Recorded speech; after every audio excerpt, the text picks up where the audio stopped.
Dengan ini, guru dapat menentukan metode yang sesuai dalam menjalankan pengelolaan kelas yang tepat.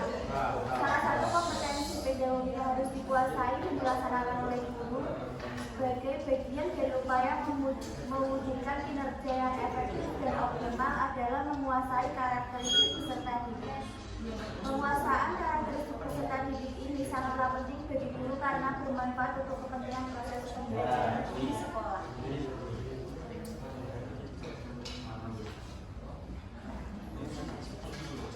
Yang pertama, karakteristik peserta didik. Karakteristik peserta didik diartikan sebagai kemampuan dan perilaku yang ada pada pribadi siswa sebagai hasil dari interaksi antara pembawaan dengan lingkungan sosialnya, sehingga menentukan pola aktivitasnya dalam mewujudkan harapan dan meraih cita-cita.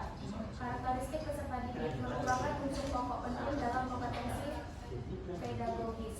Menguasai karakteristik peserta menjadi mutlak bagi tenaga pendidik. Bahkan penguasaan karakteristik tersebut menjadi salah satu indikator profesional seorang tenaga pendidik.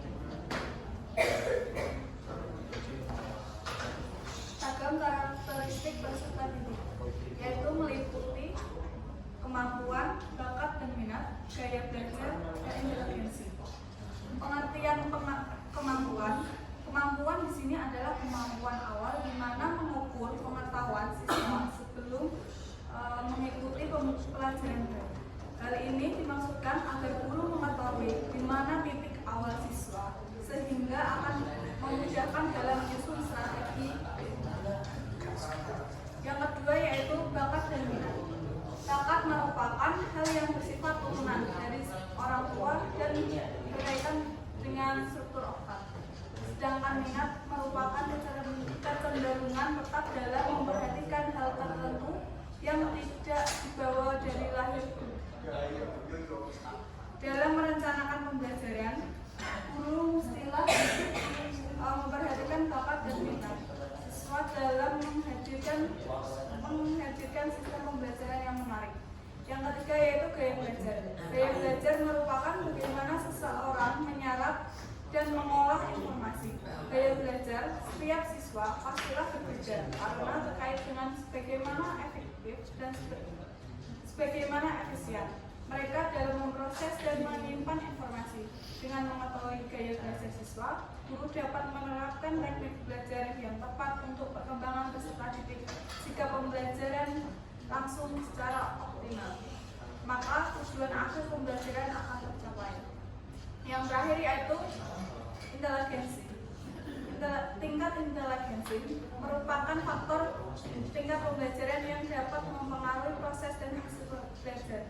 Dapat dikatakan, semakin tinggi IQ peserta didik, maka akan semakin cepat ia memahami suatu pelajaran. Siswa yang memiliki IQ lebih tinggi akan lebih mampu memecahkan masalah dengan tepat dan efisien, serta belajar lebih mandiri, tanpa tergantung dengan orang lain. Sikap guru menghadapi perbedaan karakteristik peserta didik.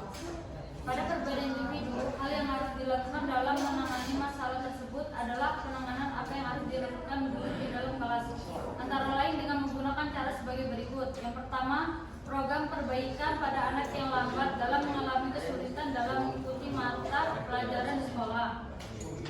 Yang kedua, program pengayaan pada anak yang butuh tambahan dalam mendalami materi pembelajaran, pengembangan kemampuan analisis, dan pemecahan masalah. Yang ketiga, program percepatan pada anak yang memiliki kecerdasan dan bakat yang istimewa. Yang keempat, program pembelajaran individu yang dilakukan oleh guru untuk pengembangan diri pada anak didik di sekolah yang memungkinkan siswa untuk dapat belajar sesuai dengan potensi yang dimilikinya. Yang kelima, program yang memungkinkan anak untuk belajar mandiri.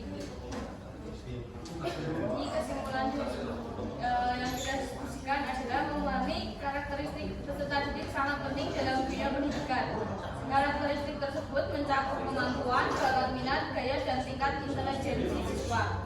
Guru perlu memperhatikan semua faktor ini dalam merancang pembelajaran yang efektif dan sesuai dengan kebutuhan individual siswa.